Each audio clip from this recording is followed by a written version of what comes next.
Pagbasa mula sa mga gawa ng mga apostol. Nang sumapit ang araw ng Pentecostes, nagkatipon silang lahat sa isang lugar, at biglang narinig ang isang ugong mula sa langit. Animoy hagunot ng malakas na hangin, at napuno nito ang bahay na kinaroroonan nila.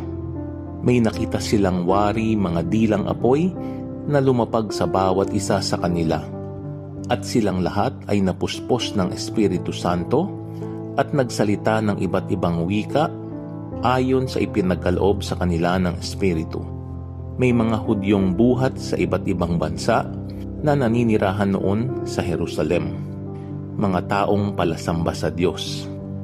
Nang marinig ang ugong na ito, nagtatingan ang maraming tao. Namangha sila sapagkat sinasalita ng mga alagad ang mga wika nila. Sa kanilang pagtataka ay kanilang nasabi, "Hindi ba Galileo silang lahat? Bakit ang ating katutubong wika ang naririnig natin sa kanila?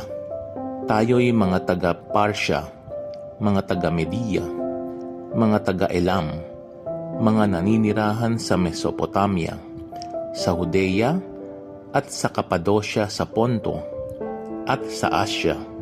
Mayroon pa sa ating taga-Phrygia at Pamphylia, Ehipto at sa mga saklaw ng Libya na sakop ng Cyrene, at mga nakikipanirahan mula sa Roma, maging mga Hudyo at mga naakit sa Judaismo. May mga taga-Kreta at Arabia pa rito. Paano sila nakapagsasalita ng ating wika tungkol sa mga kahangahangang gawa ng Diyos?" Ang salita ng Diyos. Salamat sa Diyos.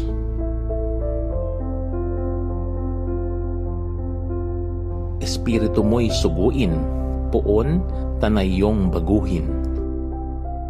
Pinupuri ka, Poong Diyos, nitong aking kaluluwa. O Panginoong Diyos, kay dakila mong talaga. Sa daigdig, ikaw roon, kay rami ng iyong likha. Sa daming nilikha mo'y nalaganapan ang lupa. Espiritu mo'y suguin, poon tanayong baguhin.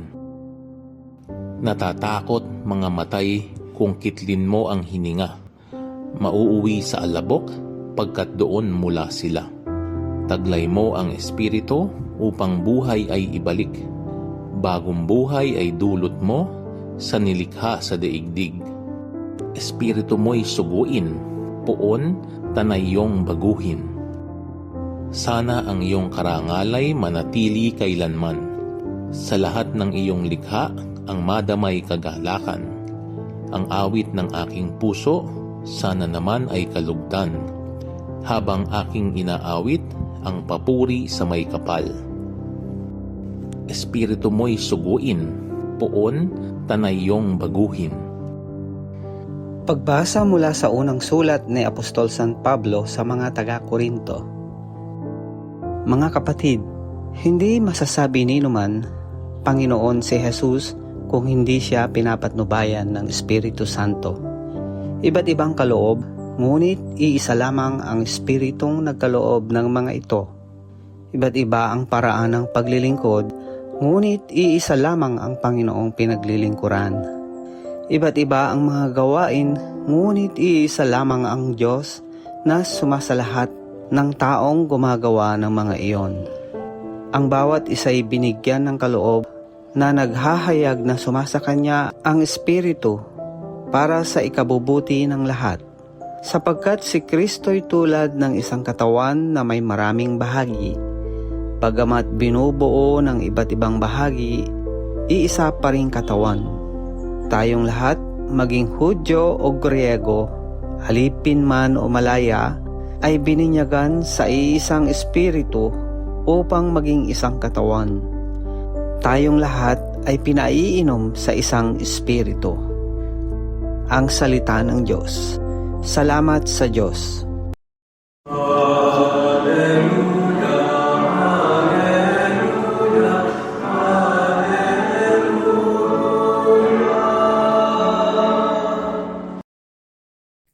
Ang mabuting balita ng Panginoon ayon kay San Juan. Kinagabihan ng linggo ding iyon, ang mga alagad ay nagkatipon. Nakapinid ang mga pinto ng bahay na kanilang pinagtitipunan dahil sa takot nila sa mga Hudyo. Dumating si Jesus at tumayo sa gitna nila. "Sumainyo ang kapayapaan," sabi niya. Pagkasabi nito, ipinakita niya ang kanyang mga kamay at ang kanyang tagiliran. Tuwang-tuwa ang mga alagad nang makita ang Panginoon. Sinabi na naman ni Jesus, "Sumainyo ang kapayapaan. Kung paanong sinugo ako ng Ama, gayon din naman sinusugo ko kayo." Pagkatapos sila'y hiningahan niya at sinabi, "Tanggapin ninyo ang Espiritu Santo. Ang patawarin ninyo sa kanilang mga kasalanan ay pinatawad na nga. Ang hindi ninyo patawarin ay hindi nga pinatawad." Ang mabuting balita ng Panginoon, pinupuri ka namin, Panginoong Hesukristo.